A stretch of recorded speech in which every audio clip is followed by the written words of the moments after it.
En die daar is jou sonskynmate, net soos jy daar is, vertel ons hoe jy lekker leer. Show us, teach us, bring it all together.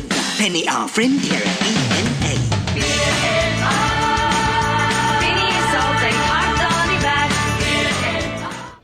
Hello and welcome to Show Me How. I'm Gloria Bastos. Today we're going to be working with glass paint and discovering an easy way of creating a stained glass effect. Joining me in the studio today is Alan Nell, and he'll be showing us different techniques and ways of working with this fascinating paint medium. Alan, thank you so much for joining me today. It's a pleasure, Gloria. Nice to be with you. Thank you. How did you get into crafts and into paint specifically?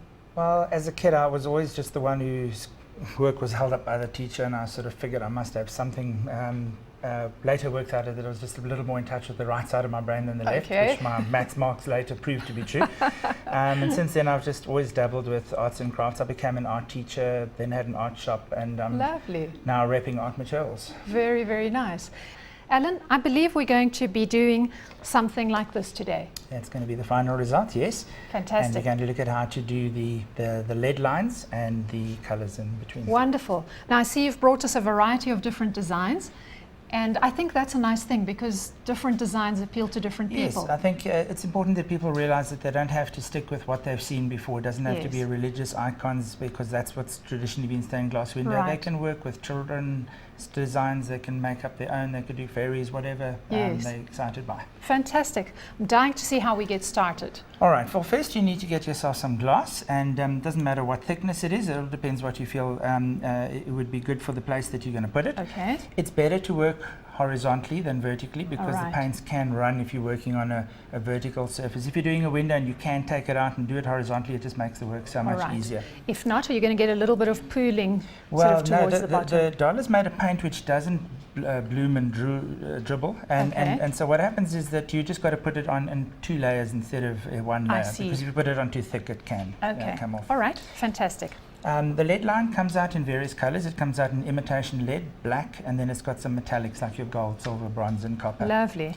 Now, tell me a little bit about your design here, because you've gone for a butterfly, but you're using... what I wanted to show here was that if you do too delicate a design, let's say you use something as thick as a pencil like this koki, you would be getting, well, it might be a lovely design, but it's too small for the colors to get in between. Finicky. You wouldn't be able to trace those lines, and so you'd end up with just a black mess with that. You need to use something larger like a jumbo koki, and then you'll find that the lines, because you have to leave space, it makes it much easier when you do your project. I've chosen a red because when you're using the black line, you'll be able to see where you've drawn and where not. That's a good idea. I thought so too. All right. Also important to remember to start, if you're right-handed, from the left-hand side, that you're not working over wet. If I started here and then moved my hand over, I'm always going to be True. Those are nice tips. Dark lead.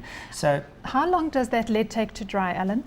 Depending on the weather, but generally about an hour or so. It's touch dry. It's good to leave it overnight though.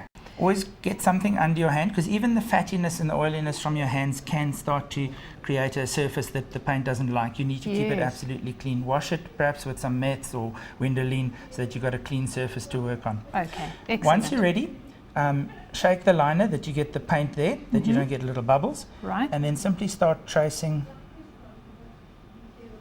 So you need a fairly steady hand, but... Yeah, although if you get too finicky, that's when the problems happen. Rather try and be bold. Let it flow. If you go too bold and you make a mistake, you can scrape it off.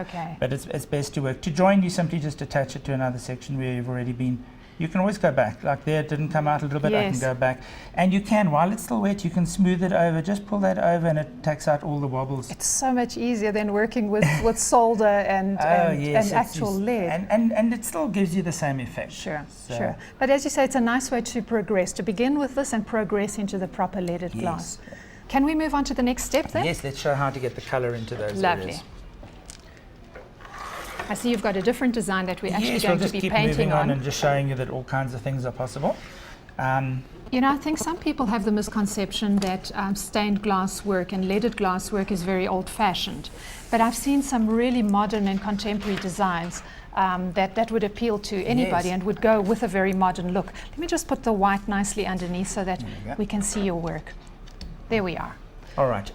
Yes, I think if you look in the, most art shops and bookstores, there are lots of books now on stained glass. Lovely. And some of those designs are quite abstract and fancy. Perfect. And so even if you think, I can't draw, the nice thing about this is once you've got your drawing, you could even photocopy it. It's trace the design by having the a drawing underneath. You can just trace it. So even Fair if you enough. think, I can't draw, you Yes. can trace. You can still Good. get there. And it's I'm have dying fun. to see the color onto this. All right.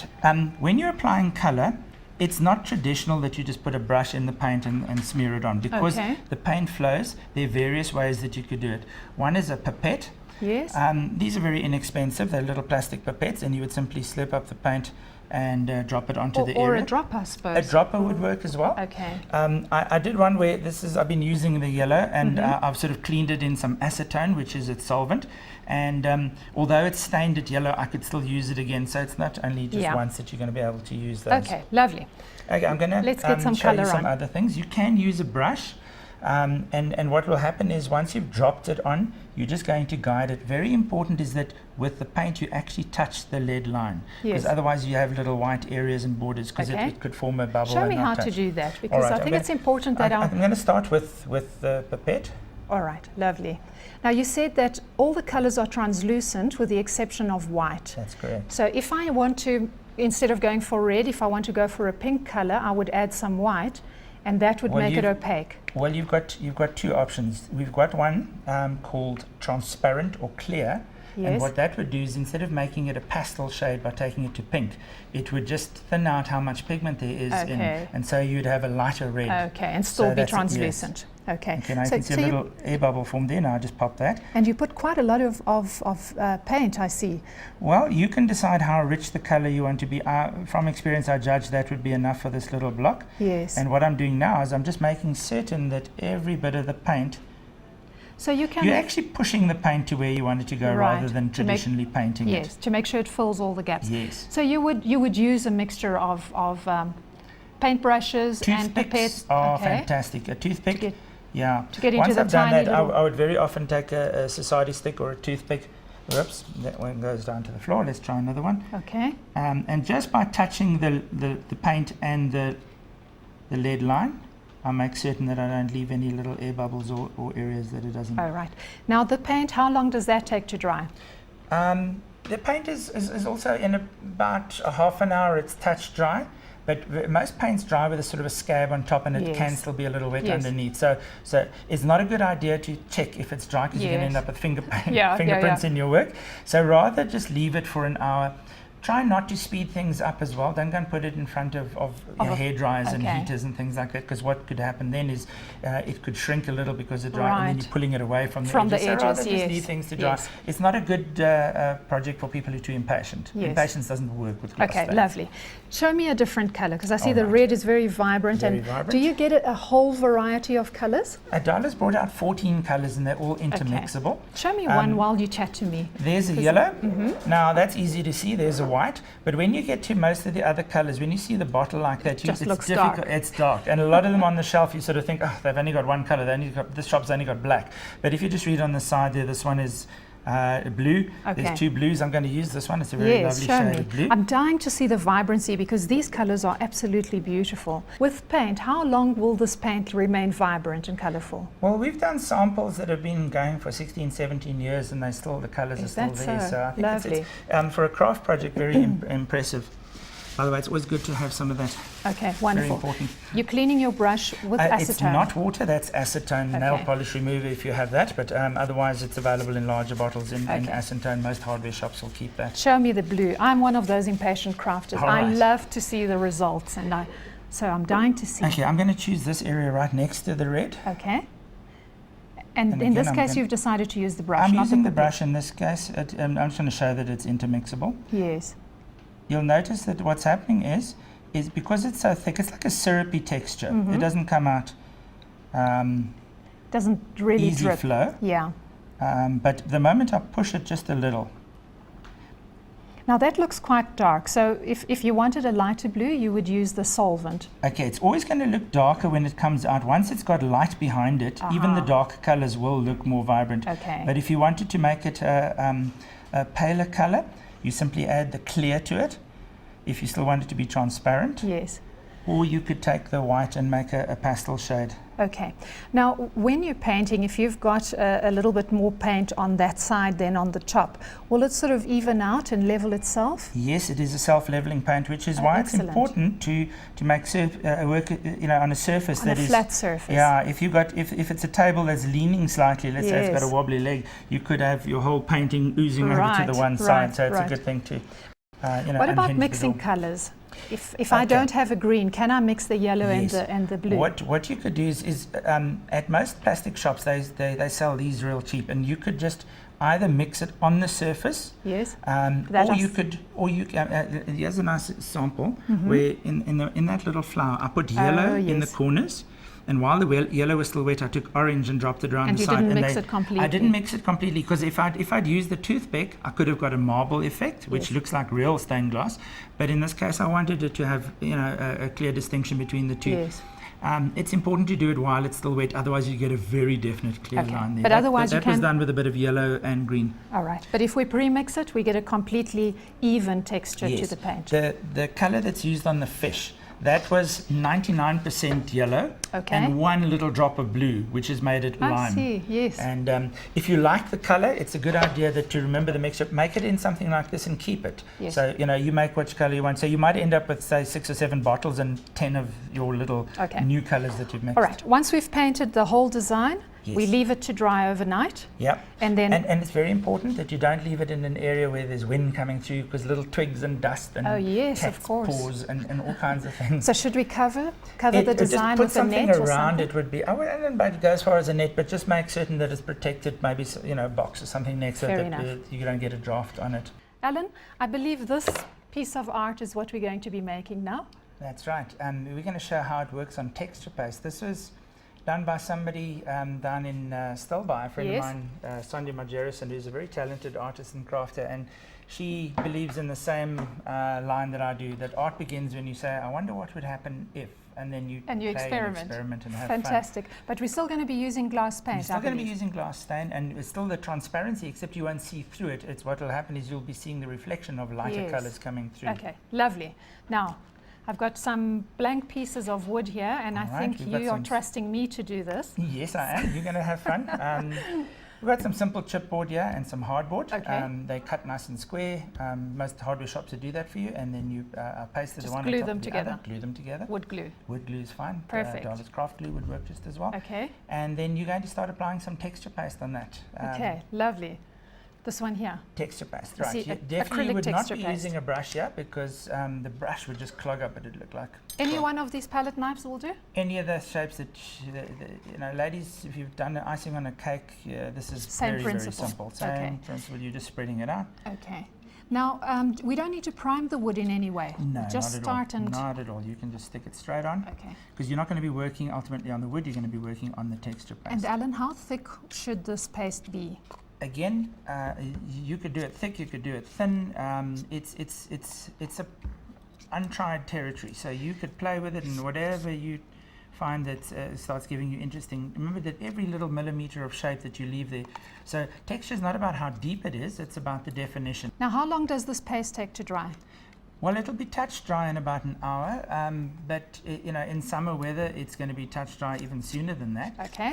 And if you wait until it's touch dry and you apply the paint, then what you're going to be having is two different materials that dry at different speeds. Yes. And so what will happen is interesting things, like maybe it will start cracking because the one is drying quicker than the other. If you leave it to dry overnight, then it won't. So it's again, a safer mode. It's a safer mode, but you might get happy accidents, and that's what happens when you say, I wonder what would happen if. Okay.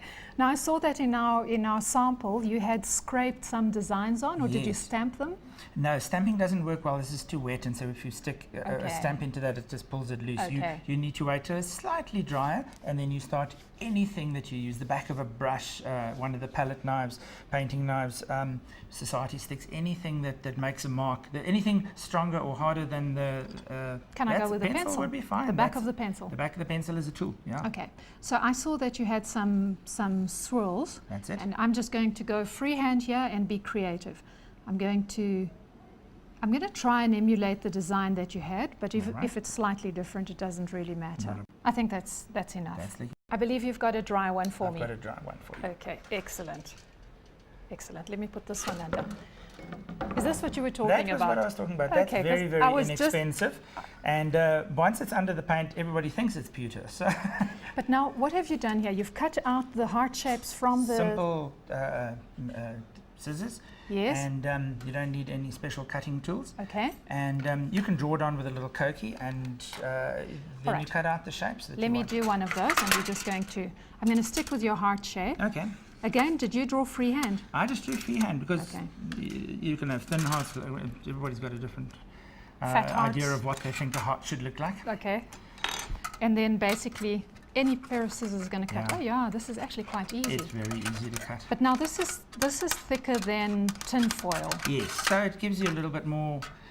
You see, because we put little dots, indented dots onto it, and if you use something too thin, you could go right through. And so this is strong enough to take a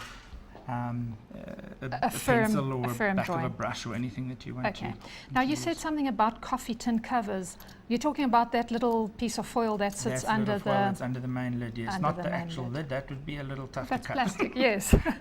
or tin in some cases. Yes. All right, once we've got our heart shape, I see there that you've designed you've made your little dots on it to give it a little bit of depth, etc. Right. Why have you painted them first? Well, I just because I'm going to use other colors around it, and I wanted to keep some of the, didn't want to start just having paint going all over it. So how do you glue this onto the... While the texture paste is still wet, you just press it in, and what will happen is those little ridges will appear. That's why I've done that before the time. Let me just do that and show the viewers how to do that. So literally just press it down. Yes. And as you press it, you'll see a little ridge will appear on the side, and that will hold it in place. If by some chance it comes loose, you just put some glue in the back and pop it back where it was. The shape will be there already. And we position them wherever we like, however many we want. Okay, let's move on. Okay. Now this is now dried, and the patterns that you've drawn are all there. And now you simply choose a color that you would like. Let's start with some of the browns, which was used on the original. And am I going to use a pipette or a brush? I think a brush is going to work better for you in this case. Okay. Because you're going to be covering larger areas instead of just dropping it on. So you'll find that the surface is very rough now, and so you're going to get different shades happening as you I'm literally just going to be brushing it over. Painting it, yeah. And I can go over that because that's all dry already. That's right. Okay. Oh, it's actually, I expected, because the bottle is so dark and the paint looks so dark in here, I thought, I'm just going to dark in the bottle. I'm just going to mess over the whole thing. But it is very translucent, so everything is actually showing up. And I see what you mean about the ridges and the pooling of color within those grooves. And there's three different shades of brown. We've got a brown, a dark brown, and a sepia. Sepia is that lovely yellowy golden color. And so you could mix them. You don't have to stay with the same color. If you want to, while you're busy painting that one, just change color. All right. Alan, this paint, tell me again, how long would it take to dry before I can put my painting up? Well, it would be, as I said, touch dry in about a half an hour. Okay. But for it to be completely dry, that you don't want to go and get, hanging it on a wall and dust blowing onto it and things like that. It's good to leave it in a protected environment for at least 3 to 4 hours. Okay. Would you mix a little bit of red into this? Because it's oranges and reds would warm it up, and they'd flow into one another. If you start doing a smaller brush and doing selected areas, they'd start getting some. Don't you want to give me some red so that I can experiment? And I'm painting right over the hearts, and I don't think that matters. It's such a thin layer that it's actually just unifying it.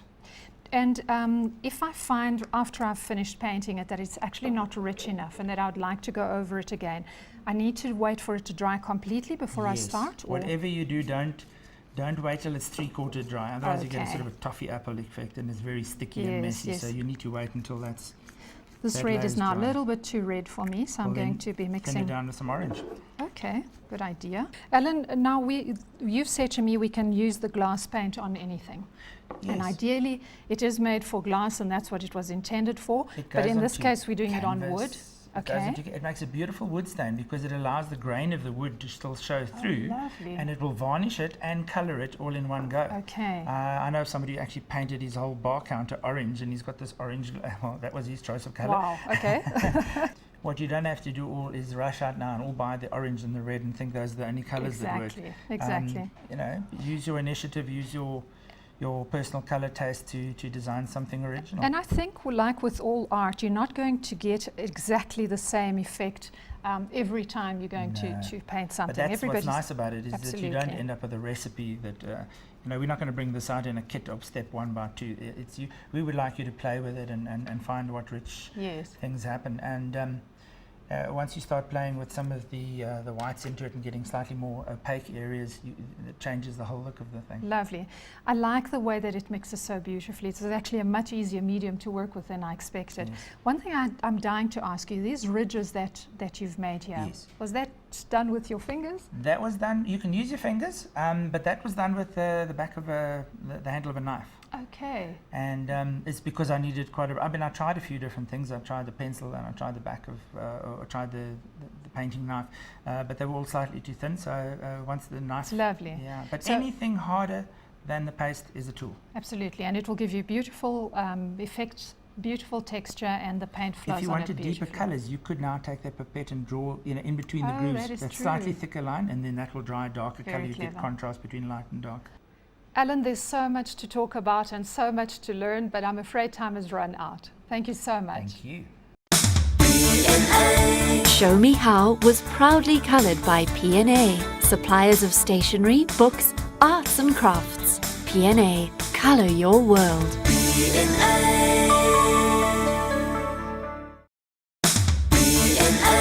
Products available in-store at PNA. Visit www.pna.co.za for further information. PNA.